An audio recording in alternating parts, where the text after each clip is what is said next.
مفتی طارق مسعود کے بیانات کے لیے طارق مسعود آفیشیل کو سبسکرائب کریں۔ طارق مسعود آفیشیل۔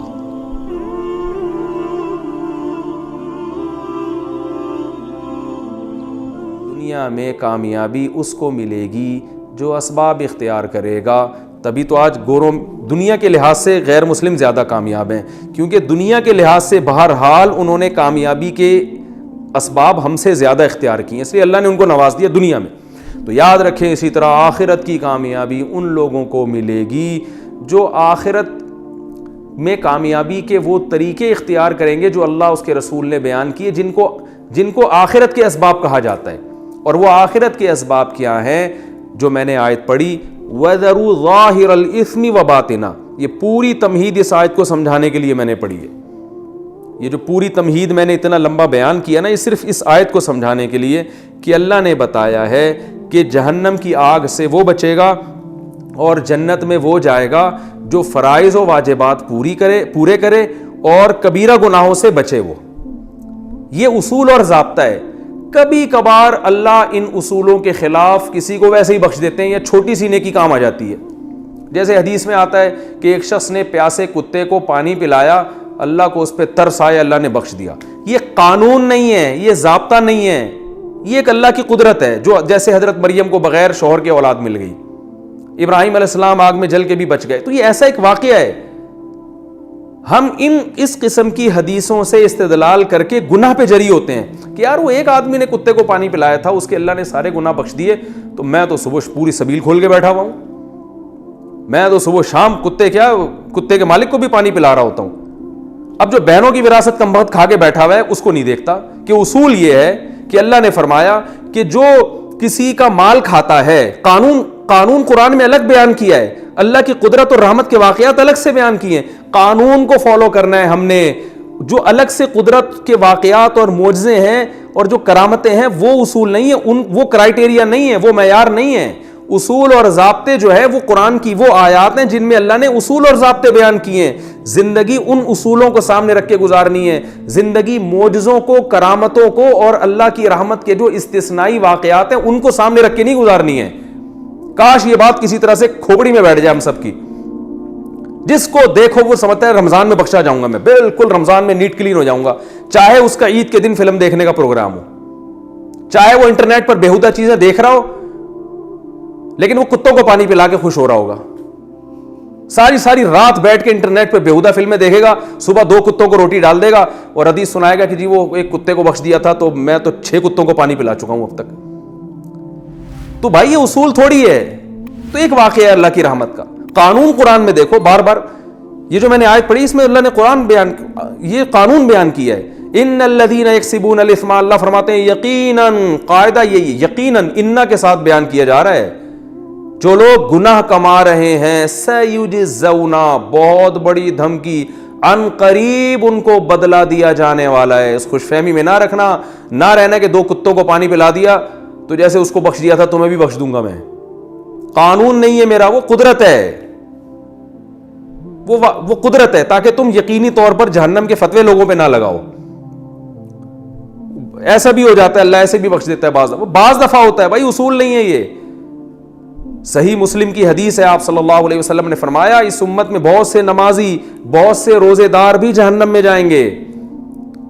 تو صرف نماز پڑھ لینا بھی کافی نہیں ہے، صرف روزے رکھ لینا بھی کافی نہیں ہے، حدیث میں بڑی وعیدیں ہیں وراثت کھانے پر، یتیموں کا مال کھانے پر، کھا رہے ہیں، جھوٹ بول رہے ہیں۔ جھوٹ کتنا بڑا جرم ہے۔ آپ صلی اللہ علیہ وسلم سے کسی صحابی نے پوچھا یا رسول اللہ مسلمان سے فلاں گناہ ہو سکتا ہے؟ فرمایا نہیں۔ فرمایا ہاں ہو سکتا ہے۔ یا رسول اللہ فلاں گناہ ہو سکتا ہے؟ فرمایا ہو سکتا ہے، کبھی شیطان غالب آ جاتا ہے۔ یا رسول اللہ مسلمان جھوٹ بول سکتا ہے؟ آپ نے فرمایا نہیں، جھوٹ نہیں بول سکتا۔ صبح و شام جھوٹ چل رہا ہے، باپ سے الگ جھوٹ، بیوی سے الگ جھوٹ، دفتر میں باس سے الگ جھوٹ، کسٹمر سے الگ جھوٹ۔ 27ویں رات کو سمجھتے ہیں بخشش ہو جائے گی، لازمی ہو جائے گی، رو رو کے اللہ سے دعائیں مانگیں گے، اے اللہ معاف کر دے، آج 27ویں رات ہے تو بخشا جائیں گے۔ بھائی اصول یہ نہیں ہے۔ 27ویں رات میں بھی، لیلۃ القدر میں بھی اسی کی بخشش ہوگی جو رو کر اللہ سے اپنے گناہ معاف کروا لے اور آئندہ اللہ سے گناہ نہ کرنے کا عہد کر لے. قانون یہ ہے کہ 27ویں میں بھی اسی کی بخشش ہوگی. اگر رمضان میں میرے بھائی سب کی ہی بخشش ہو جاتی تو نبی صلی اللہ علیہ وسلم نے روزہ رکھ کے جو غیبت کرنے والی عورتیں تھیں ان کے بارے میں یہ کیوں فرمایا کہ تمہارا روزہ ہی نہیں ہے؟ کچھ عورتوں نے روزہ رکھا, نبی صلی اللہ علیہ وسلم کے پاس آئی, آپ نے فرمایا تمہارا روزہ نہیں ہے. قے کی تو ان سے جو ہے نا گوشت کے لوتھڑے نکلے, وہ حیران کہ ہم نے تو گوشت کھایا نہیں ہے. آپ نے فرمایا تم نے مسلمان کی غیبت نہیں کی تھی؟ انہوں نے کہا ہاں. فرمایا یہ وہی گوشت ہے. اگر صرف رمضان کے روزے یا صرف رمضان کا, اب تو روزے رکھنا بھی ضروری نہیں ہے, اور یاد رکھیں کورونا وائرس میں روزہ چھوڑنا جائز نہیں ہے. تراویح کے بارے میں تو علماء کی رائے چل رہی ہے, کراؤڈ سے پھیلتا ہے, روزہ چھوڑنے کی قطعاً کوئی گنجائش نہیں ہے. روزہ جب تک کوئی عملی طور پر بیمار نہیں ہوگا روزہ نہیں چھوڑ سکتا. وہ بیماری کے صرف خطرے سے روزہ قضا کرنا جائز نہیں ہے. جماعت کی نماز پر تو خود حدیث میں بہت ساری چھوٹ ملتی ہیں کہ اس عذر سے بھی جماعت چھوڑ سکتے ہو, اس عذر سے بھی چھوڑ سکتے ہو, لیکن روزہ چھوڑنے کی جو دلیل ہے وہ تو قرآن نے واضح لفظوں میں بیان کر دی کہ بیماری ہوگی یا سفر ہوگا, اس کے علاوہ نہیں چھوڑ سکتے. تو جو کورونا وائرس سے بیمار ہو گیا عملی طور پر وہ تو چھوڑ سکتا ہے, جس کو صرف خطرہ ہے وہ نہیں چھوڑ سکتا روزہ. ہاں جماعت کی نماز میں جو ہے مسجد میں کراؤڈ یا تراویح میں مجمع اکٹھا کرنا, وہ اس میں جو ہے نا وہ دلائل میں پہلے ریکارڈ کرا چکا ہوں, میں اس ٹاپک پہ دوبارہ نہیں جاؤں گا, وہ ایک الگ ٹاپک ہے, اس میں تو ہمیں شریعت میں گنجائشیں ملتی ہیں. تو ہم یہ سمجھتے ہیں کہ دنیا کے معاملے میں ہم اسباب کو اختیار کیے بغیر نتیجہ حاصل نہیں کر سکتے, لیکن آخرت میں جو اللہ نے آخرت میں نجات کی جو اسباب رکھے ہیں وہ بغیر اختیار کیے ہم جنت میں چلے جائیں گے. تو بھائی ایسا نہیں ہے. اس معاملے میں جو دنیا کا اصول ہے وہی آخرت کا اصول, بلکہ اور زیادہ سختی آخرت کے معاملے میں. قرآن میں اللہ تعالیٰ کا ارشاد ہے کہ من کانا یریدو, وہ کیا ہے, من کانا یریدو, سورہ بنی اسرائیل کی آیتیں اس وقت میرے ذہن میں نہیں آ رہی, وہ لفظ وہ الفاظ پورے نہیں آ رہے. آگے من کانا یرید العاجلہ, فرمایا جو اس دنیا کا ارادہ کرتا ہے نا, دنیا کی کوشش کرتا ہے, عجلنا لہو فیہا ما نشاء لمن نرید, تو جتنی دنیا وہ چاہتا ہے اتنی نہیں, جتنی ہم چاہیں گے اس کو دیں گے, اور دیں گے بھی اس کو جس کے بارے میں ہمارا ارادہ ہوگا. بسا اوقات دنیا میں آپ سبب اختیار کرتے ہیں وہ پھر بھی سبب ضائع ہو جاتا ہے, لیکن آخرت کے بارے میں اللہ نے کیا فرمایا کہ ومن اراد الآخرہ, جو آخرت کا سبب اختیار کرے گا تو اللہ فرماتے ہیں اولئک کان سعیہم مشکورا, ان کو لازمی اس کا نتیجہ ہم دیں گے, لازمی اجر ملے گا. تو میرے بھائی آخرت دنیا کے معاملے میں تو بڑے ڈیڑھ ہوشیار بنے ہوئے ہیں. یہاں تو کوئی یہ نہیں کہتا کہ روٹی نہیں کھاؤں گا تو کوئی بات نہیں, وہ خود بخود میرا پیٹ بھر جائے گا, اور میں آگ میں چھلانگ لگاؤں گا تو اللہ بچا لے گا, جیسے ابراہیم علیہ السلام کو بچایا تھا تو مجھے بھی بچا لے گا. یہاں کہتے ہیں نہیں بھائی وہ صرف ابراہیم علیہ السلام کو ہی بچایا, مجھے نہیں بچائے گا, اس آگ کو مجھ سے دور رکھو. لیکن آخرت کے معاملے میں جہاں بات آتی ہے تو وہاں ہم کہتے ہیں یار میں نہ بہنوں کی وراثت ادا کروں گا, نہ میں داڑھی رکھوں گا, نہ میں فرض نماز کی پابندی کروں گا, نہ میں والدین کے ساتھ حسن سلوک کروں گا, نہ میں بیوی بچوں کے حقوق ادا کروں گا, میں کتا خرید کے اس کو پانی پلاؤں گا روزانہ. تو فلاں صحابی کے بارے میں, فلاں شخص کے بارے میں حدیث میں آتا ہے اس نے کتے کو پانی پلایا تھا, جنت میں گیا تھا, تو میں 6 کتوں کو پانی پلاؤں گا, میں تو 6 دفعہ جنت میں جاؤں گا. تو بھائی جیسے آپ دنیا کے معاملے میں ایک ابراہیم علیہ السلام کے واقعے سے استدلال کر کے آگ کے قریب کبھی بھی نہیں جاتے, تو ایسے یاد رکھو حدیث میں جو اس طرح کے کچھ واقعات آتے ہیں فلاں کے ساتھ اللہ کی رحمت کا یہ معاملہ ہوا, تو ان واقعات سے استدلال کر کے آپ اپنے اوپر اس کو بھی فٹ نہیں کر سکتے, کیونکہ دنیا میں جو اصول اور ضابطے اللہ نے کامیابی کے رکھے ہیں, دنیا میں کامیابی کے لیے انہی اصول کو فالو کرنا پڑے گا. بالکل یاد رکھیں. اسی طرح آخرت میں کامیابی کے لیے بھی آخرت میں کامیابی کے جو اصول اللہ نے لکھے ہیں بتائے ہیں ان کو فالو کرنا پڑے گا. یہ وظیفوں سے مسئلہ حل نہیں ہوگا. ابھی لوگ یہ بھی بہت پوچھتے ہیں کہ کورونا وائرس میں ہم کون سا وظیفہ پڑھیں. بھائی گناہ چھوڑو, آپ دنیا کے اسباب بھی اختیار کریں کہ کراؤڈ میں نہیں جانا, اور جو بھی اسباب جو ڈاکٹر بیان کر رہے ہیں وہ دنیا کے اسباب ہیں, اور جو علماء بیان کر رہے ہیں وہ سب دنیا کے اسباب ہیں. لیکن علماء دنیا کے ساتھ ساتھ آخرت کے اسباب بھی بیان کرتے ہیں. آخرت کے اسباب یعنی کورونا وائرس کے جو دینی اسباب ہیں وہ کیا ہیں؟ رسول اللہ صلی اللہ علیہ وسلم نے فرمایا جب کسی قوم میں بے حیائی آتی ہے تو ایسی ایسی وبائیں آئیں گی کہ تمہارے باپ دادا نے کبھی سنی بھی نہیں ہوگی. تو کورونا کی وبا سے اگر اجتماعی سطح پہ بچنا چاہتے ہیں تو اجتماعی سطح پہ بے حیائی سے بھی توبہ کرنی پڑے گی. وہ کرنے کے لیے تیار نہیں ہے. صبح شام فون آ رہے ہیں ادھر کوئی وظیفہ بتا دیں, کوئی وظیفہ بتا دیں, کوئی. ابے تو چھوڑ دے, ایک گناہ تو چھوڑ دو بھائی. تم 100 گناہ تمہاری زندگی میں ہے, تو اس وبا کی وجہ سے ایک صرف تو توبہ کر لینا. اے اللہ میں یہ 100 گناہ کرتا ہوں, ان میں سے ایک کو اپنی لسٹ سے زندگی سے نکال رہا ہوں, شاید اللہ کچھ رحم کر لے. گناہ ایک بھی چھوڑنے کے لیے تیار نہیں ہے. وظیفوں پہ زور لگایا ہوا ہے, ہر کام میں وظیفہ چاہیے ان کو. میں وظیفوں کا منکر نہیں ہوں, لیکن یاد رکھو کہ جو چیز جس چیز کا سبب ہوتی ہے نا, اس سبب کو ہٹانا پڑے گا آپ کو. جب تک وہ سبب زندگی سے دور نہیں کرو گے وہ مصیبت نہیں ٹل سکتی. اور اگر ٹل بھی جائے گی تو اس سے بڑی مصیبت کا پیش خیمہ ہوگی. کیونکہ فرعون پر جب مصیبتیں آئیں تو مصیبتیں ٹلی ہیں. فرعون اس خوش فہمی میں مبتلا ہو گئے کہ ہم نے تو توبہ بھی نہیں کی, موسیٰ علیہ السلام پر ایمان بھی نہیں لے کر آئے, اور پھر بھی اللہ نے مینڈکوں کا عذاب بھی ہم سے دور کر دیا, جوؤں کا عذاب بھی دور کر دیا. وہ اس خوش فہمی میں تھے کہ اب ہمیں توبہ کی ضرورت نہیں ہے, مصیبت تو ویسے ہی ٹل گئی. ان بیچاروں کو یہ نہیں پتا تھا کہ بھائی یہ جو مصیبت ٹلی ہے نا, یہ بڑی مصیبت میں ڈالنے کے لیے. اب تجھے سمندر میں پانی میں غرق کیا جائے گا, اس کے بعد یہ چھوٹے موٹے عذابوں کی تجھے ضرورت ہی نہیں رہے گی. تو یاد رکھو, وبا تو آتی ہیں چلی جاتی ہیں, وبائیں ہمیشہ سے آتی رہی ہیں. اللہ کرے یہ بھی چلی جائے, جلدی چلی جائے. ہم کمزور ہیں, ہم اللہ کی سزا کا جو ہے وہ برداشت نہیں کر سکتے, ہم کمزور ہیں. لیکن یاد رکھو, اگر ہمیں توبہ کی توفیق نہیں ملی تو وبا سے ہلاک ہوں یا نہ ہوں, اس سے بڑی مصیبت میں اللہ ہمیں مبتلا کر دے گا. اور اگر ہمیں توبہ کی توفیق مل گئی, پھر بے شک اس وبا میں ہم ہلاک ہو بھی جاتے ہیں, شہادت کا بھی اجر ملے گا. اور اصل کامیابی تو آخرت کی کامیابی ہے. تو پھر مرنا ہمارے لیے بچنے سے زیادہ قیمتی ہے. تو یاد رکھیں, جس طرح دنیا میں سبب اختیار کرنا پڑتا ہے کامیابی کے لیے, اسی طرح آخرت کی کامیابی کے لیے بھی میرے بھائی آخرت کا سبب اختیار کرنا پڑے گا, اور وہ ہے گناہوں سے بچنا. لوط علیہ السلام کی قوم پہ عذاب اس لیے نہیں آیا کہ وہ تہجد نہیں پڑھتی تھی, وہ اشراق نہیں پڑھتی تھی, یا لا الہ الا انت سبحانک انی کنت من الظالمین کی تسبیح نہیں پڑھتی تھی, بلکہ اس پر ایک گناہ تھا. وہ کیا گناہ تھا؟ اس قوم میں لڑکوں سے بدکاری. تو لوط علیہ السلام نے ان سے یہ نہیں کہا کہ تم فلاں وظیفہ پڑھ لو, فلاں 27ویں رات میں جاگ لینا, سب معاف ہو جائے گا. انہوں نے کہا سب کچھ کرنا پڑے گا بعد میں, پہلے یہ جو لڑکوں سے بدفعلی والا گناہ اس کو چھوڑو. وہ قوم اس کے لیے تیار نہیں تھی. شعیب علیہ السلام نے اپنی قوم کو یہ نہیں سمجھایا کہ لیلۃ القدر آئے گی تو فلاں عبادت کر لینا تو اگلے پچھلے سارے معاف ہو جائیں گے. شعیب علیہ السلام نے سمجھایا کہ سب سے پہلے جو ناپ تول میں کمی ہے نا, یہ چھوڑو, یہ نہیں چھوڑو گے تو اللہ کا عذاب آئے گا. اور آیا, ناپ تول میں کمی نہیں چھوڑی, کسٹمر کو ٹھگنا نہیں چھوڑا, عذاب آیا, وہ قوم ہلاک ہوئی ہے.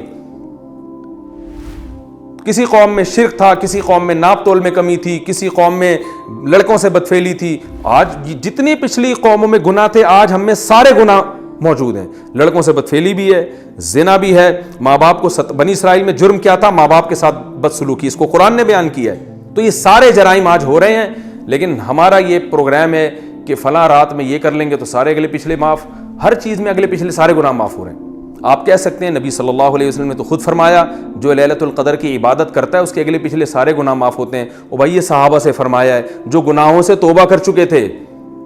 جب انسان گناہوں سے توبہ کرتا ہے پھر بھی لاشعوری میں ایسی غلطیاں ہو رہی ہوتی ہیں جو اس کو پتہ نہیں ہوتی, اللہ کی نظر میں وہ بڑی ہوتی ہیں, ہم اس کو چھوٹا سمجھ رہے ہوتے ہیں. تو اللہ کے نبی نے خوشخبریاں دے دیں, بھائی اگر ایسی کوئی غلطی ہوگی لیلۃ القدر میں عبادت سے وہ بھی معاف ہو جائے گی. تو یہ صحابہ اس کے مخاطب ہیں جو گناہوں سے بچا کرتے تھے, اور گناہ ہو جاتا تو رو رو کے اللہ کو منایا کرتے تھے. یہ وہ لوگ مخاطب ہیں جو بہنوں کی وراثت دبا کے نہیں بیٹھے ہوئے تھے, جو بیوی کے حقوق ادا کرتے تھے, اولاد کے حقوق ادا کرتے تھے, والدین کے حقوق ادا کیا کرتے تھے, صدقات و خیرات کیا کرتے تھے. ان کو بتایا گیا ہے کہ تم جب رمضان کے روزے رکھو گے اور رات کی تراویح اور عبادت کرو گے اور صدقات و خیرات کرو گے تو اور اونچے درجات ہو جائیں گے. اور ان بشری تقاضوں کی وجہ سے بعض دفعہ انسان کتنا ہی نیک ہو پھر بھی اس سے گناہ ہو جاتے ہیں, پتہ ہی نہیں چلتا اس کو. بعض دفعہ پتہ چلتا ہے لیکن وہ اس لیول کی توبہ نہیں کرتا جس لیول کی توبہ کرنی چاہیے. تو کوئی بات نہیں, 27ویں رات میں سب معاف ہو جائے گا. تو یہ ان لوگوں کے لیے, ہم جیسے بدماشوں کے لیے تھوڑی ہے. یہ کتنے لوگ ہیں کمبخت وراثت نہیں دے رہے, عمرہ کرنے جا رہے ہیں بہن کے پیسوں سے اور وہاں جا کے گناہ معاف کروا رہے ہیں. شب برات پر میسج آنا شروع ہو جاتے ہیں میرے پاس کہ میں نے کچھ کیا سنا ہو, کچھ غلطی کی ہو تو معاف کر دیں. تو میں پہلے تو اپنے دوستوں سے مزاح کیا کرتا تھا, میں ان سے کہتا تھا ٹھیک ہے 500 روپے دے دو معاف کر دوں گا. تو میں صاحب کیوں 500 کیوں دے دیں, میں نے کہا فری پکڑ کی معافی کا کیا تھا تو ایک وہ ہے گروپ میں بھیج دو, میں سے سب معاف کر دیں, یہ کیا معافی ہے. تو میں ویسے ہی ان سے مزاح کرتا تھا. تو آج ایسے ہی معافی مانگی جا رہی ہے, بہن کی وراثت دے نہیں رہے, بہن سے بول رہے ہوتے ہیں حج پہ جانے سے پہلے کوئی کچھ میں نے کیا کہا سنا ہو تو بہن معاف کر دینا. وہ بہن بھی بیچاری کیا کرے گی, معافی کرے گی وہ. ارے بھائی تو اس کے پیسے دے پھر معافی مانگ کے, اب تک جو میں نے اتنی تاخیر کی, یہ پیسے پکڑو, یہ وراثت پکڑو, یہ طارق روڈ کی 4 دکانیں پکڑو, اور سسٹر میں نے جو 10 سال سے آپ کو وراثت نہیں دی, دبا کے بیٹھا ہوا ہوں, میں معافی چاہتا ہوں اور آئندہ ایسی غلطی نہیں کروں گا, یہ اپنی پراپرٹی پکڑے. پھر ہے یہ معافی, پھر مزہ آئے گا. ابا اماں کو ستاتے رہتے ہیں, بد کلامی کرتے ہیں. قرآن نے کیا حکم دیا, وَاخْفِضْ لَهُمَا جَنَاحَ الذُّلِّ مِنَ الرَّحْمَةِ, فرمائے رحمت سے اپنے ذلت کے بازوؤں کو جھکانے ان کے سامنے. چیخنا, چلانا, بدتمیزی کرنا, گھروں میں چیخو پکار ہو رہی ہے باپ کے سامنے, ماں کے سامنے. عورت شوہر کی ناشکری ہے, شوہر سے اگر زیادتی ہوتی ہے اس کے احسانات تو دیکھو. اینٹ کا جواب پتھر سے دے رہی ہیں آج کل عورتیں اپنے شوہر کے سامنے. میں مانتا ہوں بڑے ظالم بھی ہوتے ہیں, لیکن سارے ظالم تو نہیں ہوتے نا. میجورٹی تو ہمارے ہاں صحیح آدمیوں کی ہے, کچھ ہوتے ہیں خراب ہوتے ہیں, میجورٹی کی بات ہو رہی ہے. اب اگر اس نے کبھی سخت لفظ بات کر لی, کبھی کچھ غصے میں الٹے سیدھے الفاظ بول دیے, وہ بھائی گھر اس نے لے کے دیا ہوا ہے, گیس بجلی کا بل وہ دے رہا ہے, بچوں کی فیسیں وہ اٹھا رہا ہے, خانسامہ بنا ہوا ہے, سارا دن محنت کر رہا ہے, تمہیں تحفظ ملا. تم جو ان بچوں کو پال رہی ہو, خدا کی قسم مرد کا سایہ ہے, اگر یہ مرد کا سایہ نہ ہوتا ان بچوں کو اتنی عزت کے ساتھ نہیں پال سکتی تھی. اتنے احسانات کے باوجود, اتنے احسانات کے ساتھ اگر کبھی اس سے زیادتی ہو جاتی ہے تو برداشت کر لو. نہیں برداشت ہو رہا, ہر بات کا جواب, ہر بات شکایتیں, میرا میاں ایسا, میرا میاں ایسا, میرا میاں, سارے محلے میں بدنام کر کے رکھا ہوا ہے. اور اسی طرح معاملہ عورت کے ساتھ ہے. کتنے لوگ ہیں بیسک حقوق ادا نہیں کر رہے, بیویاں کما کے ان کمبختوں کو کھلا رہی ہیں, اور وہ جناب عمرے پہ جا رہے ہیں, اپنی آمدن ساری لگا رہے ہیں کہ جو ہے نا وہ صدقات و خیرات کر رہے ہیں, اور پتہ نہیں کیا کیا کر رہے ہیں. جو پہلے اللہ نے جن کا بنیادی بیسک حق بیان کیا ہے بیوی بچوں کا, اپنے ماں باپ کا, وہ ادا نہیں کر رہے. ایسی شکایتیں آتی ہیں کہ جی انہوں نے اپنے آپ کو دین کی خدمت کے لیے وقف کر دیا, بچوں کا پتہ ہی نہیں کہاں کون بچہ کہاں بیٹھا ہے, وہ فلم دیکھ رہا ہے سین میں گھر میں بیٹھ کے, یا وہ جناب باہر چرسیوں ہیروئنچیوں کے ساتھ بیٹھ رہا ہے. مائیں بیچاری بچوں کی فکر کر رہی ہیں اور وہ تربیت کی فکر کر رہی ہیں, کہہ رہی ہیں ہمارے میاں 24 گھنٹے تبلیغ میں ہوتے ہیں, 24 گھنٹے ساری دنیا کو ہر وقت بیٹھے کے پکڑ کے نہ کچھ نصیحت کر رہے ہوتے ہیں. گھر میں بچوں کو ٹائم دینے کے لیے تیار ہی نہیں ہے, 1 منٹ کے لیے نہیں گھر میں بچوں کے پاس آ کے بیٹھتے. تو سب سے پہلا حق تو اپنے بیوی بچوں کا ہے. قوا انفسکم واہلیکم نارا, اللہ نے فرمایا سب سے پہلے اپنے آپ کو, پھر اپنے گھر والوں کو جہنم کی آگ سے بچاؤ. ان کو بھی, اور آگ سے بچانے کا مطلب یہ نہیں کہ ہر وقت لٹھ لے کے ان پہ بیٹھے رہے, ان کو کچھ محبت بھی تو دیں, ان کو یہ احساس ہو. بچوں کو باپ کے بارے میں احساس ہونا چاہیے کہ جیسے ہی گھر میں آتے ہیں ابا کا نصیحت کا پروگرام نہیں شروع کر دیتے, بلکہ ابا کو ہم سے ویسے بھی محبت ہے, بیٹھتے ہیں, گپ شپ لگاتے ہیں, خوش ہوتے ہیں, پھر نصیحت کرتے ہیں. تو گھر میں ٹائم نہیں ہے بالکل. ہر چیز میں اعتدال ضروری ہے. نہ عبادت میں اتنا غلوف کہ بیوی بچوں کے لیے ٹائم نہیں نکل رہا, اور نہ اتنا زیادہ بیوی بچوں میں مشغول ہو گئے گھر میں کہ وہ اللہ کو بالکل ہی, تبلیغ کو بالکل ہی بھول گئے. بیلنس نہیں ہے. جو جس چیز میں لگا ہوا ہے بس سمجھتا ہے اسی میں نجات ہوگی. ایسا نہیں ہے میرے بھائی, نجات ہوگی. قانون یہ ہے کہ اللہ کے حقوق بھی ادا کرنے ہیں, اللہ کی مخلوق کے حقوق بھی ادا کرنے ہیں, سب میں کو بیلنس لے کے چلنا ہے. ان میں سے کسی کا حق بھی مارا تو اللہ فرماتے ہیں سیجزون, ان قریب قیامت میں اس کا بدلہ دیا جائے گا. اللہ کا حق ضائع کیا نماز چھوڑ کے, اس پہ سزا ملے گی. حج فرض ہوا نہیں ادا کیا, اس پہ سزا ملے گی. نبی صلی اللہ علیہ وسلم نے فرمایا جس پہ حج فرض ہوا اور اس نے ادا نہیں کیا, ایک روایت میں آتا ہے کہ وہ یہودی ہو کے مرے, عیسائی ہو کے مرے, اس کی مجھے کوئی پرواہ نہیں ہے, ایک روایت میں آتا ہے. اور اللہ نے کیسی زبردست دھمکی دی کہ جو استطاعت کے باوجود اللہ کے گھر کی زیارت نہیں کرتا, فإن اللہ غنی عن العالمین, اللہ کو ان کی کوئی پرواہ نہیں ہے, اللہ غنی ہے. کتنی بڑی دھمکی ہے یہ. نماز چھوڑ دینا اللہ کا حق ہے. بعض لوگ کیا کر رہے ہیں, حقوق العباد میں بہت آگے ہیں, وہ ایک ٹائم کی نماز نہیں پڑھتے. جب ان سے کہا جائے آپ کیسی حرکت کر رہے ہیں, کہہ رہے ہیں بھائی میں دیکھو یہ ٹرسٹ بھی میں نے بنایا, یہ عیدی سینٹر میں اتنے پیسے دیتا ہوں, فلاں مدرسہ میرا ہے. او بھائی جس اللہ نے صدقات و خیرات کا حکم دیا اس نے سب سے زیادہ حکم نماز کا دیا ہے. سب سے پہلے سوال نماز کے بارے میں ہوگا, یہ ٹرسٹوں کے بارے میں اور بیوہ کی خدمت کے بارے میں بعد میں سوال ہوگا. تو کوئی ادھر کو لڑکا ہوا ہے تو ادھر نہیں ہے, ادھر کو لڑکا ہوا ہے تو ادھر سے بھولا ہوا ہے. وجہ کیا ہے کہ ہمارا یہ کانسیپٹ ہی کلیئر نہیں ہے. ہم نے سمجھ رکھا ہے سب نے کہ جنت دپل میں ملے گی. ایک دن میں نے کسی کے سے کہا کہ یار تم یہ برائی کر رہے ہو, یہ تو بہت بڑا جرم ہے, اس کو چھوڑ دو. تو اس نے کہا ابے اللہ کو بخشنا ہوگا تو اللہ ویسے ہی بخش دے گا, نہیں بخشنا ہوگا تو ویسے ہی اٹھا کے جہنم میں پھینک دے گا. میں نے کہا یہ تو بڑھیا آپ نے, دنیا میں کوئی ایسا دنیا میں قانون نہیں ہوتا کہ حکومت کہیں اعلان کرے اب جو مرضی کرتے رہو, ہم نے سزا دینی ہوگی دیں گے, نہیں دینی ہوگی تو 6 قتل بھی کر لو معاف کر دیں گے ہم. یہ تو دنیا میں ایسا نہیں ہوتا, تو اللہ ایسا قانون کیوں بیان کرے گا؟ تو انہوں نے کہا وہ حدیث میں آتا ہے نا. میں نے کہا وہ اگر حدیث میں آتا ہے تو یہ جو میں بیان کر رہا ہوں یہ اس سے وہ اگر ایک حدیث میں آتا ہے جو میں بیان کر رہا ہوں وہ 99 حدیثوں میں آتی ہے وہ بات, تو 99 کو چھوڑ رہے ہو, ایک کو لے رہے ہو. تو یہ آج کل ہمارے ہاں مارکیٹ میں یہ چیز چل رہی ہے جس سے ہمیں بچنے کی ضرورت ہے. تو اللہ نے جو اصول بیان کر دیا وَذَرُوا ظَاهِرَ الْإِثْمِ وَبَاطِنَهُ, سارے گناہوں کو چھوڑنا پڑے گا. تو ابھی رمضان آنے والا ہے, اس سے پہلے اپنی ایک لسٹ تیار کریں. یار والدین کے معاملے میں میرا سلوک, بیوی بچوں کے معاملے میں میرے حرکتیں, اور تنہائی میں میں کیا کرتا ہوں, بری فلمیں تو نہیں دیکھتا, اور بد نظری تو نہیں کرتا, نماز میں سستی تو نہیں کرتا, اور جو ہے جتنے بھی گناہ ہیں, کہیں میں نے مالی لین دین میں گڑبڑ تو نہیں ہے, کسی کے پیسے میرے ذمے ہوں جو نہ دیے ہوں, یا اگر میں مر جاتا ہوں تو کسی کو کیا پتہ میں نے کس کے پیسے لیے, میں کوئی وصیت نامہ میں نے لکھا ہوا ہے. یہ ساری چیزوں کی لسٹ تیار کریں اور پھر آہستہ آہستہ گناہوں سے بچنے کی کوشش کریں. ٹھیک ہے ایک دم نہیں چھوڑے جاتے ہیں, تو پھر یہاں خوشخبریاں ہیں کہ جو چھوڑنا چاہے گا اس کو اللہ نے خوشخبریاں سنائی ہیں کہ جو میری طرف ایک بالش آئے گا میں اس کی طرف ایک ہاتھ آؤں گا, جو چل کے آئے گا میں اس کی طرف دوڑ کر آؤں گا, لیکن آنا پڑے گا. آنے کی ڈیفینیشن کیا ہے؟ وظیفے پڑھنا آنے کی ڈیفینیشن نہیں ہے. اللہ کی طرف آنے کی ڈیفینیشن یہ کہ آپ گناہ چھوڑنا شروع کر دیں, اس کا مطلب اللہ کی طرف چلنا شروع ہو گئے. پھر اللہ نے کہا تھوڑا سا تم ادھر سے چلو میں ادھر سے دوڑوں گا, تو تم تھوڑا کرو گے میں تمہیں زیادہ عطا کروں گا. یہ اللہ کی رحمت ہے. لیکن ہم تھوڑا کرنے کے لیے بھی تیار نہیں ہیں, ہمارا کانسیپٹ کلیئر نہیں ہے.